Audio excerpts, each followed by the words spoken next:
તો જય માતાજી મિત્રો, આજના બ્લોગમાં તમારું સ્વાગત છે ને આજે આપણે આવી ગયા છે દ્વારકા. તમે જોઈ શકો છો દ્વારકાનો નજારો.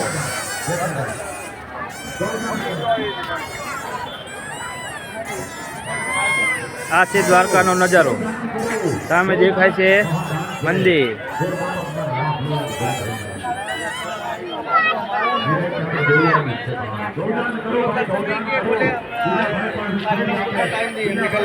તો મારી સાથે છે કિરણભાઈ અને મુકેશભાઈ અને ફેમિલી.